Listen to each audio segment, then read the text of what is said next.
Assalamualaikum warahmatullahi wabarakatuh. Jumpa lagi bersama saya di channel Weton 6 yang selalu menyuguhkan cerita misteri. Kali ini saya akan melanjutkan kisah dari Kaskus yang berjudul Jeritan Malam yang ditulis oleh akun Kaskus bernama Metamorphosis. Bagi teman-teman yang ingin membacanya secara langsung, bisa mengklik tautan di kolom deskripsi. Dan sebelum melanjutkan ke ceritanya, bagi kalian yang belum subscribe, silahkan klik tombol subscribe beserta loncengnya. Dan jangan lupa like, komen, serta share agar channel ini makin berkembang. Dan berikut kisahnya.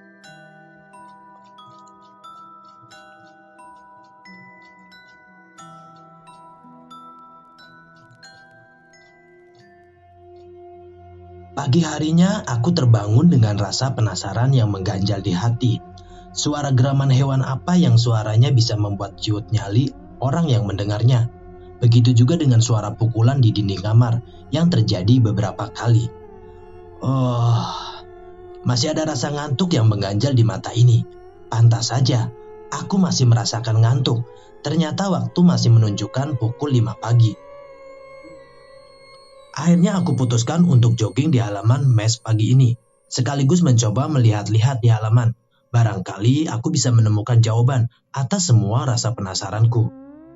Setelah membasuh wajah, aku segera menuju halaman mes. Udara pagi terasa sejuk, memanjakan tubuhku, begitu juga dengan embun-embun pagi yang masih menempel di rumput. Semua terasa begitu sempurna. Tanpa membuang waktu lagi, aku mulai berlari kecil dan melakukan senam. Hingga akhirnya pada putaran terakhir aku berlari, aku putuskan untuk berhenti tepat di mana dinding kamar aku berdiri dengan jendelanya yang sengaja aku buka. Sejenak aku perhatikan rumput dan dinding kamar. Aku berharap ada jejak yang ditinggalkan oleh hewan tersebut dan ternyata nihil. Cari apa, Pak Reza? Rupanya Mas Dikin sudah berdiri cukup lama dan memperhatikan tingkah lakuku. Mas Dikin, lagi iseng lihat-lihat aja Mas. Siapa tahu ketemu yang unik-unik. Jawabku sambil tersenyum. Kembali aku teringat akan kejadian semalam. Wah, semalam Mas Dikin sepertinya nggak bisa tidur ya. Lagi banyak pikiran ya Mas. Tampak Dikin agak terkejut mendengar pertanyaanku. Pak Reza bercanda nih. Justru semalam saya tidur nyenyak banget. Kini berganti aku yang terkejut mendengar jawaban Dikin. Raut mukaku terlihat bagai orang yang tidak percaya dengan apa yang barusan Dikin ucapkan. Ada apa toh Pak Reza? Kok terlihat bengong gitu? Gak ada apa-apa Mas. Jawaban yang aku berikan seakan bisa menggambarkan perasaanku yang sebenarnya ingin mencari jawaban atas semua kejadian semalam. Yowis Pak, saya cuma mau kasih tahu. Teh manis hangat sama makanan kecil sudah ada di meja ya Pak? Ucap Dikin sambil beranjak pergi. Setelah aku rasa cukup dengan semua penelitian tanpa hasil ini, akhirnya aku pun melangkah kaki menuju meja makan. Kini tampak Indra dan Minto yang sedang menikmati hidangan kecil sambil terlibat percakapan yang agak serius. Ayo Za, mumpung gorengannya masih hangat nih. Terlihat Indra menyodorkan sepiring pisang goreng yang tampaknya masih hangat. Tanpa basa-basi, aku pun langsung mengambil sepotong. Tumben pagi banget Za, kamu gak bisa tidur ya? Tanya Minto seakan tidak percaya melihat aku yang bangun pagi. Nggak juga Tok, sedikit nyenyak kok. Beda sama lu yang terlihat tidurnya pulas banget. Sebenarnya aku pengen bangunin lu Tok, biar pindah ke dalam kamar, tapi takut ganggu. Terlihat Minto dan Indra saling berpandangan mendengar pertanyaanku. Entah apa yang ada di benak mereka. Kenapa lu berdua? Kok pada bengong? Tanyaku kembali. Lu juga lihat Minto tidur di bangku panjang itu kan Za? Kali ini Indra yang balik bertanya kepadaku. Iya, aku lihat. Memangnya kenapa? Kembali Indra dan Minto saling berpandangan dengan raut muka ketakutan. Sepertinya kami harus jujur, Za. Ucap Indra yang kini mencoba menjelaskan sesuatu. Akhirnya keluarlah sebuah cerita dari mulutnya tentang keberadaan mereka di sini yang genap bekerja belum sampai 1 tahun. tentang kejadian-kejadian aneh yang menimpa mereka. Tentang Arda, pegawai yang aku gantikan. Dan yang lebih utama dan buat aku inilah yang paling tidak masuk akal, yaitu Minto, yang ternyata tidak mengakui dirinya semalam tidur di kursi panjang itu. Mendengar penjelasan dari Indra, berbagai macam pertanyaan langsung menghinggap di pikiranku. Kalian lagi nggak berusaha ngerjain aku kan? Gila Za, apa untungnya aku sama Minto ngerjain kamu? Nanti kita lanjut lagi bicaranya sepulang kerja ya. Ucap Minto sambil mengajakku dan Indra untuk bersiap-siap bekerja. Hari kedua bekerja kembali diisi dengan training pekerjaan kembali. Tapi untuk hari kedua, ini aku sudah mulai biasa menguasai pekerjaan. Apa yang harus aku kerjakan dan rencana kerja sudah terpikirkan di dalam kepala ini. Ketika waktu istirahat tiba, kembali Indra dan Minto mengajakku untuk mencari makan siang di sebuah rumah makan. Dan seperti biasa, Yanto kembali menawarkan diri untuk ikut serta. Sekarang aku ajak kamu ke rumah makan yang ada primadonanya ya, Za. Seloroh Indra yang dibalas tawa Minto dan Yanto. Entah apa yang mereka maksudkan. Yang pasti aku berharap makanan di rumah makan ini enak dan murah. Perhatikan wanita yang akan mengantarkan makanan kita ini, Za. Ucap Indra. Kita taruhan, Pak Yanto. Terlihat Minto mengedipkan matanya ke arah Yanto. Hingga akhirnya seorang wanita yang bisa dibilang tidak muda dan tidak tua, mungkin sekitar 29 atau 30 tahun, menghampiri dengan membawa pesanan makanan kami. Genit, itu kesan pertama yang aku dapatkan. Dengan gaya lenggak-lenggoknya dan senyum yang tersumbar ke setiap pengunjung. Mas Indra, Mas Minto, Mas Yanto, kemana aja nih? Kok baru pada kelihatan? Sapanya genit. Rupanya mereka sudah saling mengenal. Terlihat muka Indra, Minto, dan Yanto tersipu malu mendapatkan sapaan dari wanita tersebut.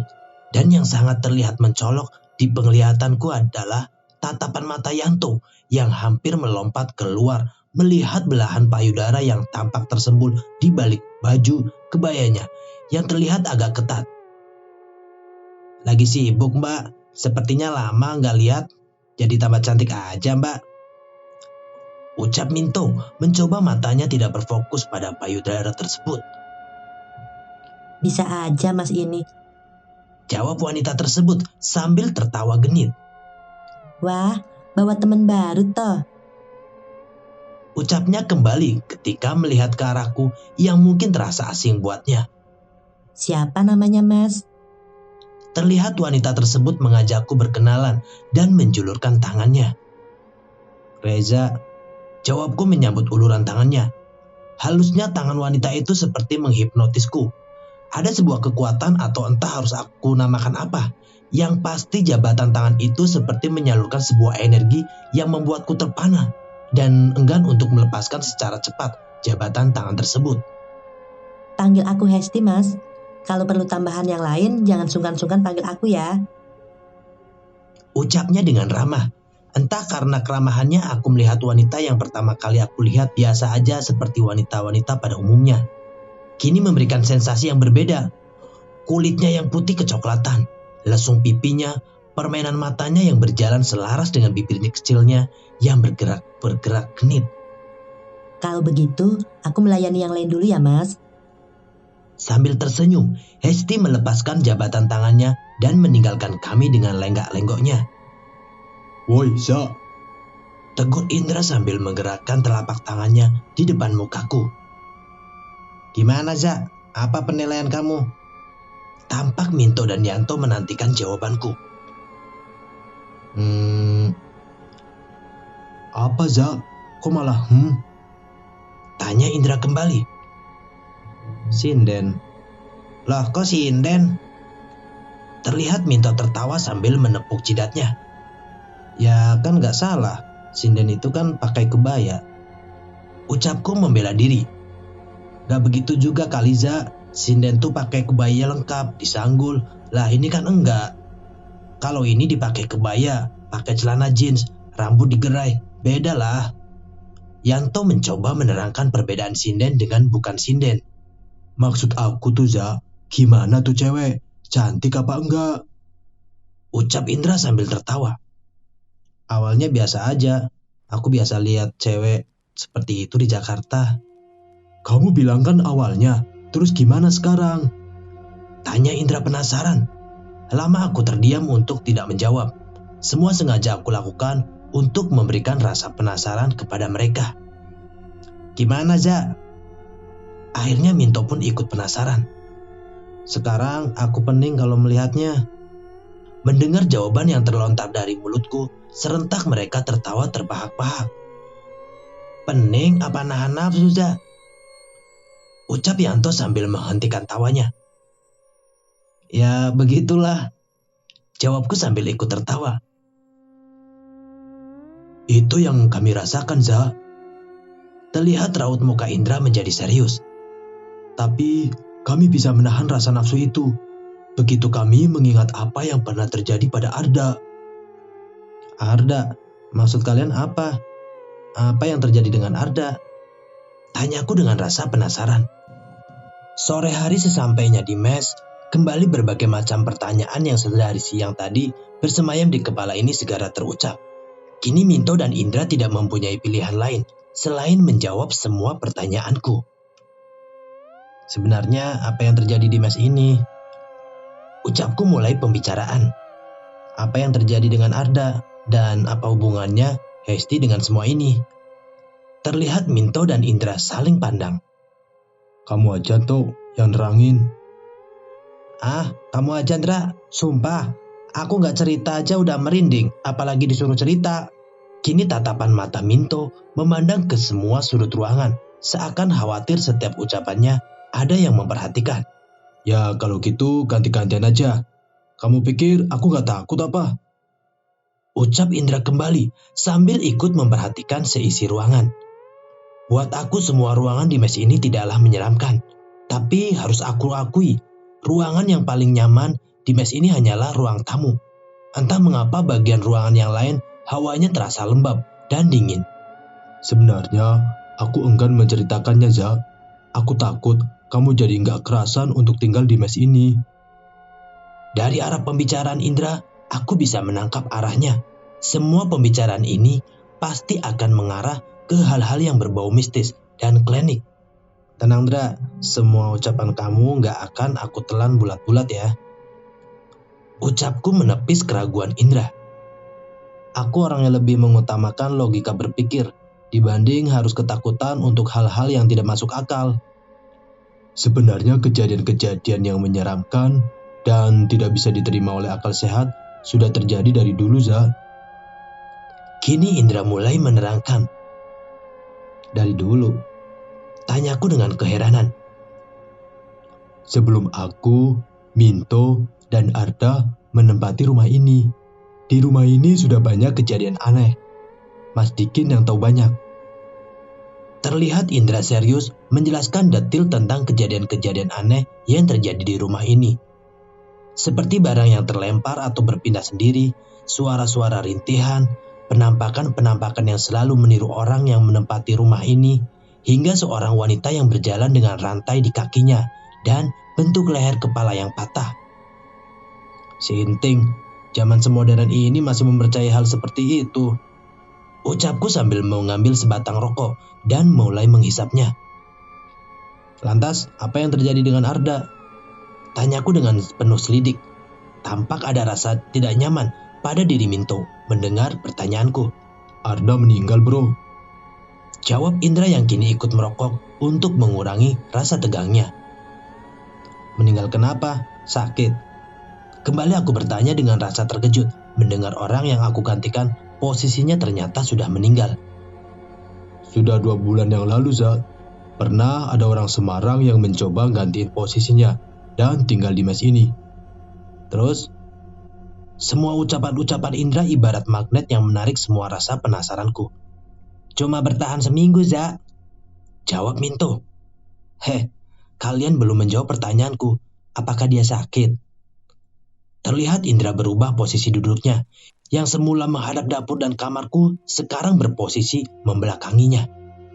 Bunuh diri, Za. mendadak ada hembusan angin dingin yang berhembus menerpa kami. Entah angin yang berasal dari mana. Ventilasi di dinding bagian atas dan pintu ruang depan yang tertutup jelas hal tidak mungkin untuk menimbulkan angin berhembus seperti ini. Tapi kembali lagi, aku mengambil kesimpulan positif dari kejadian ini. Ada banyak hal yang masih belum bisa dijelaskan dengan ilmu pengetahuan, dan itu tidak bisa dikatakan gaib. Apa? Kalian gak bercanda kan? Enggak, Za. Dia bunuh diri di sini. Tepatnya di kamar yang kamu tempati sekarang. Entah apa yang di benakku sekarang, rasa takut atau rasa penasaran atas kematian Arda. Dan yang pasti selama aku tidur di kamar itu, aku tidak mengalami peristiwa-peristiwa aneh. Dengan cara apa, Tok? Dia bunuh diri, memotong nadi tangannya, Za. Baru diketahui 1 hari kemudian. Itu juga karena Mas Dikin curiga. Pintu terkunci, tapi lampu kamar nyala terus. Terus hubungannya dengan Hesti apa? Itu dia, Za. Sebelumnya ada itu tipe cowok yang agak cuek sama namanya wanita. Semenjak mengenal Hesti, sifatnya seperti berubah. Hal yang Hesti inginkan pasti dikabulkan. Bahkan Hesti jadi sering nginep di sini. Mereka berhubungan intim layaknya suami istri. Hingga akhirnya suatu saat Arda tidak bisa mengabulkan sebuah keinginan Hesti. Ucap Minto yang kini sudah berganti dengan rokok batangan kedua. Hesti marah besar. Dia memaki-maki Arda di depan kami semua. Sempat Arda timbul kesadarannya dan balas memaki Hesti hingga berujar akan membunuhnya bila Hesti memutuskannya. Terus, ucapku bertambah penasaran. Hesti balas jawab, kalau Arda yang akan mati dengan penuh siksaan seperti orang gila. Jawab Indra. Singkat kata setelah kejadian itu, Arda bertingkah seperti orang gila. Di kantor kerjanya hanya melamun dan tertidur. Yang lebih parah, dia seperti berbicara melantur dengan makhluk-makhluk di rumah ini. Yang menurut Indra dan Minto adalah makhluk tidak kasat mata. Hingga akhirnya Arda ditemukan sudah tidak bernyawa dengan lebam biru di punggungnya dan warna hitam di kelopak matanya. Dan penyebab yang pasti karena nadinya terputus oleh sebilah cutter.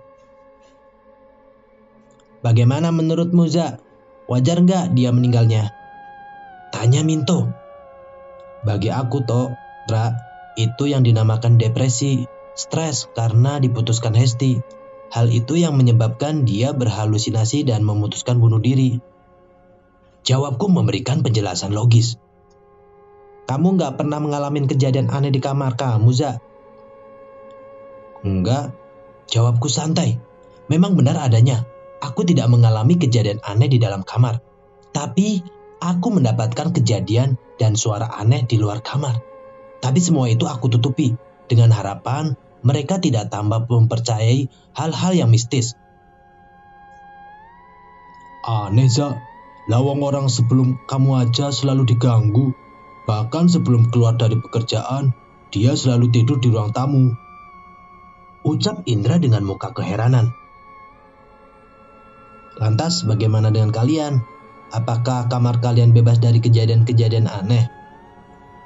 Tanyaku dengan rasa ingin mengetahui. Kalau kamu bertanya itu, Za, kami pastikan kami juga mengalami hal-hal yang tidak wajar. Seperti rasa tercekik waktu tidur, melihat bayangan, mendengar rintihan wanita, dan masih banyak lagi. Lantas apa yang kalian lakukan? Terlihat Indra dan Minto agak sungkan untuk menjawabnya, seperti ada yang mereka sembunyikan. Apa? Kami diberitahu Mas Dikin, Za. Ucap Minto dengan agak ragu mengucapkannya.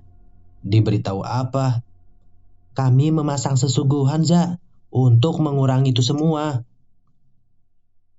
Maksudnya sesuguhan? Kembali aku bertanya dengan rasa penasaran akan maksud ucapan Minto. Kami memasang sesajen di masing-masing kamar kami, Za. Itu juga setelah Mas Dikin meminta saran orang pintar. Kami disuruhkan menyuguhkan kopi hitam, darah ayam, rokok, dan bunga, Za. Itu kami lakukan 3 hari sekali. Katanya itu permintaan penunggu di sini. Apa?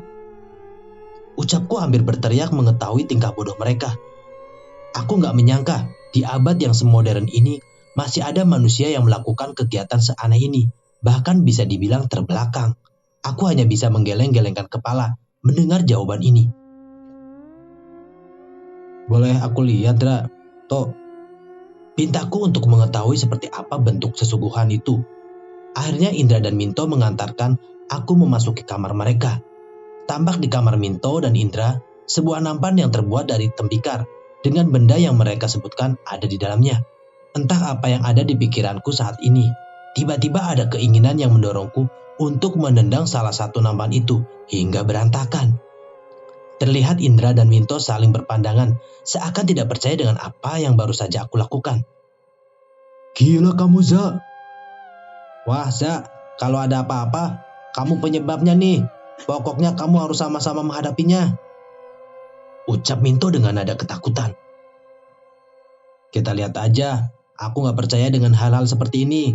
Kalian seperti orang purba. Ucapku dengan tertawa kecil. Entah hanya perasaanku atau memang itu nyata adanya. Seperti ada sebuah tepukan keras di kepalaku yang membuatku sedikit meringis. Aduh, secara refleks aku langsung melihat Minto dan Indra yang kebetulan tepat di belakangku. Maksud kalian apa? Kalian gak suka sama yang baru saja aku lakuin? Ucapku bercampur emosi. Maksud kamu apa, Za? Terlihat Indra agak bingung dengan maksud perkataanku. Kenapa kamu pukul aku? Kalau nggak suka jangan begitu caranya. Wah, jangan asal nuduh, Za. Aku sama Indra tuh nggak ngelakuin apa-apa. Jawab Minto yang agak kesal dengan tuduhanku. Aku terdiam mendengar jawaban Minto. Rasanya aku bisa mempercayai jawabannya setelah aku meminta maaf. Akhirnya kami membereskan sesajen yang berhamburan di lantai. Sepertinya terornya sudah dimulai, Za.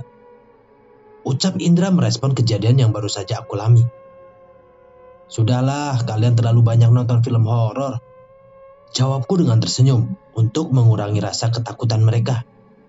Jam hampir menunjukkan pukul 11 malam. Kami memutuskan untuk mengakhiri pembicaraan itu. Satu persatu kami meninggalkan ruang tamu dan menuju kamar masing-masing.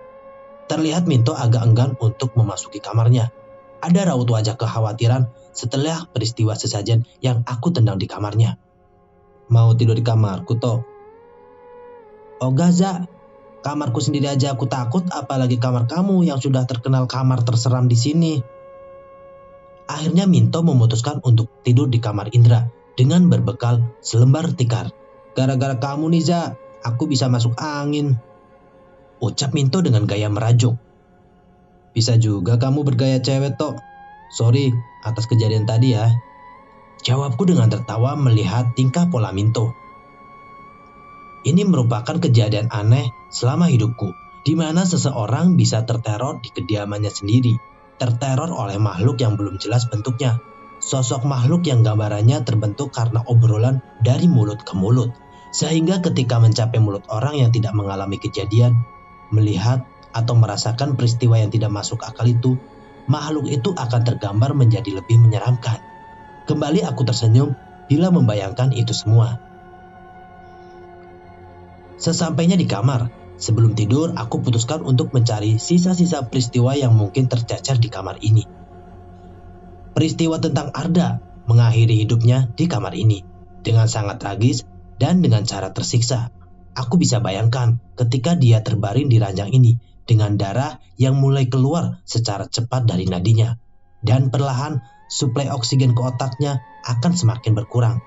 Hal ini menyebabkan nafas terasa tercekik hingga akhirnya mati. Sungguh perbuatan bodoh yang sangat menyiksa. Entah kenapa aku selalu menemukan sebuah keberanian yang lebih bila memasuki kamar ini. Aku seperti memasuki sebuah zona memberikan aku rasa aman. Aku bisa merasakan ketenangan. Seakan ada sesuatu pelindung yang memberikanku semua rasa ketenangan ini. Entah apa. Setelah terasa lelah dan tidak menemukan sisa apa-apa, akhirnya aku putuskan untuk tidur. Suara tiang listrik yang dipukul oleh petugas keamanan seakan menjadi tanda bahwa waktu sudah jam 12 malam. Terdengar seperti suara pukulan tangan ke arah jendela kamarku. suara ini belum cukup untuk membangunkanku dari pembaringan. Sejenak aku hanya ngeliat dan meneruskan tidur. Hingga akhirnya selang beberapa menit suara itu kembali terdengar. Berhubung malam sebelumnya aku pernah mengalami kejadian seperti ini, aku hanya menganggap kejadian biasa seperti malam kemarin. Sebuah kejadian tanpa aku menemukan bukti apa-apa. Hingga akhirnya sebuah bunyi ketiga. Sebuah bunyi yang kontan membangunkanku dari tidur dan membuat rasa ngantukku menghilang dengan seketika.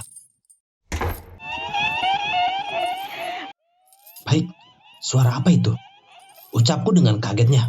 Suara itu benar-benar terdengar jelas. Ini jelas bukan sebuah mimpi. Sebuah suara rantai yang ditarik lalu dipukulkan ke arah tembok. Diiringi dengan suara tawa cekikikan dari seorang wanita. Hingga akhirnya terdengar suara geraman yang dilanjutkan dengan suara cekikikan yang panjang. Dan perlahan suara itu semakin jauh hingga akhirnya hilang ditelan suara malam. Itu jelas suara tawa seseorang wanita. Dan suara geraman itu merupakan suara geraman yang aku dengar malam sebelumnya. Tuhan, ada apa ini? Rasa kaget ini telah membuatku terduduk di pinggir ranjang. Akhirnya aku putuskan untuk membuka jendela di malam buta itu. Aku bisa melihat waktu masih menunjukkan jam 2 pagi. Dengan perlahan aku buka grendel jendela dan mendorongnya secara perlahan. Aku takut ada sesuatu yang tiba-tiba mengagetkanku. Tidak lucu rasanya bila aku pingsan malam ini karena sesuatu yang mengagetkan. Hanya hembusan angin, malam yang aku temui di luar sana. Tapi perlahan demi perlahan hembusan angin ini berubah menjadi sebuah hembusan yang membawa aroma amis. Hingga akhirnya berubah menjadi bau khas dari sebuah bangkai. Mual rasanya mencium bau ini. Terlalu lama hingga akhirnya aku putuskan untuk menutup jendela. Sebelum daun jendela tertutup secara sempurna, sekilas mataku menangkap sebuah bayangan dari sebuah pohon besar yang berada di luar pagar. Bayangan itu secara perlahan akhirnya membentuk sebuah wujud. Ya, sebuah wujud yang untuk pertama kalinya aku lihat dalam hidupku. Kini bayangan tersebut telah berbentuk sebuah wujud yang menyerupai wanita dengan balutan gaun putih. Berayun di batang pohon tanpa sedikit pun tangannya menyentuh batang pohon. Tangan wanita itu terlihat memainkan sebuah rantai yang terikat di pergelangan kakinya. Hingga akhirnya wanita itu menatap ke arahku dan tersenyum. Sebuah senyum yang sangat jauh dari kata senyuman manis dari seorang wanita cantik. Dia tersenyum dengan tatapan kosong. Sebuah senyuman yang hampir menyerupai seringai. Hingga akhirnya wanita tersebut mengeluarkan suara tawa menyerupai sebuah jeritan. Baru kali ini aku merasakan keterkejutan yang membuat bulu kuduk di sekitar tengkukku berdiri. Tanpa memegang daun jendela dengan erat, tanpa berpikir panjang, segera aku tutup daun jendela dan terdiam sambil tangan ini tetap memegang daun jendela dengan erat. Rasa takut ini telah membuat adrenalinku terlontar keluar dan meninggalkan rasa gemetar di badan ini. Sialan, apa itu? Ucapku dengan setengah memaki. Segera aku tarik nafas panjang dan kembali mengumpulkan pikiran positif. Aku tidak mau rasa takut ini mengambil alih pikiran positifku dan menggantinya dengan kepercayaan akan hal-hal yang berbau gaib. Setelah aku berhasil mengontrol rasa takut, akhirnya kembali aku beranikan diri untuk membuka daun jendela secara perlahan. Jangan konyol, ini hanya permainan pikiran, Za. Kamu sedang berimajinasi. Ucapku kepada diri sendiri untuk sekedar menambah keberanian. Hingga akhirnya daun jendela itu kembali terbuka sempurna dan aku hanya bisa menyaksikan keheningan malam. Lama tatapan mataku terdiam memandang pohon besar itu. Kini yang aku lihat hanyalah sebuah pohon besar dengan dedaunan yang rimbun bergerak tertiup angin malam. Tolol, sungguh tolol. Hampir saja aku dikalahkan ketakutan yang tidak masuk akal. Ucapku dengan tersenyum lega. Akhirnya aku putuskan untuk menyalakan sebatang rokok dan menikmati hembusan angin malam. Setelah batangan rokok telah memasuki hisapan terakhir, segera aku langkahkan kaki menuju kamar mandi. Rasa keterkejutan ini telah membuat perutku sedikit mulas, atau bisa juga ini efek makan soreku yang terlalu banyak memakan sambal. Dengan bermodalkan sebatang rokok untuk menuntaskan panggilan alam ini, terdiam aku di pojokan kamar mandi. dengan penuh konsentrasi. Hingga akhirnya sebuah panggilan membuyarkan semua konsentrasiku. Reza. Sebuah panggilan yang memanggil namaku. Mataku segera menatap pintu kamar mandi dan mencoba memperhatikan apakah ada yang memanggilku dari luar sana. Siapa ya? Jawabku sambil berdiri dan menghampiri pintu, lalu membuka pintu hanya untuk sekedar melihat keluar. Yang aku dapati hanya sepi, tanpa ada seorang pun di sana. Mungkin aku salah dengar, itulah yang ada di benakku saat itu. Hingga akhirnya sebuah suara kembali terdengar, tapi inilah suara yang berhasil mengalahkan akal sehatku. Sebuah suara panggilan yang berasal dari kamar mandi, lebih tepatnya dari arah belakang tubuhku. Reza.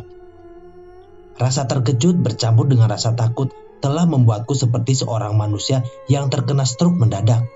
Hanya terdiam tanpa bisa bergerak. Bulu kuduk yang berdiri di tengkuk seperti mematikan aliran darah di leher ini. Berat dan terasa kaku. Aku paksakan diri untuk mengumpulkan kekuatan hanya untuk sekedar menolehkan kepala dan mencari sumber suara panggilan itu. Setelah berusaha sekuat tenaga mengalahkan rasa takut itu, akhirnya aku berhasil menolehkan kepala ke arah belakang dan kembali aku mendapati kenyataan hanya aku seorang diri yang berada di kamar mandi ini.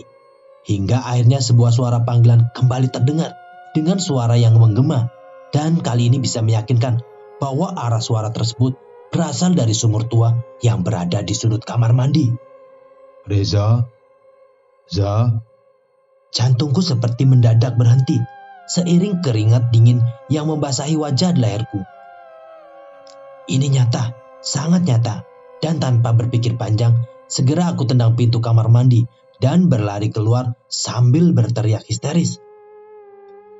Dra, To! Teriakku sambil terus berlari menuju arah kamar Indra dan segera mengetuk kamar Indra dengan keras. Dra, To, bangun! Ucapku dengan keras tanpa harus menunggu lama. Pintu kamar Indra segera terbuka. Terlihat Indra dan Minto menatapku dengan rasa ketakutan. Hal yang aku tangkap saat itu, aku melihat Indra dan Minto tidak tampak seperti orang yang baru saja bangun tidur. Kenapa, Za? Ucap Indra sambil menatapku tidak berkedip. Masuk, Za.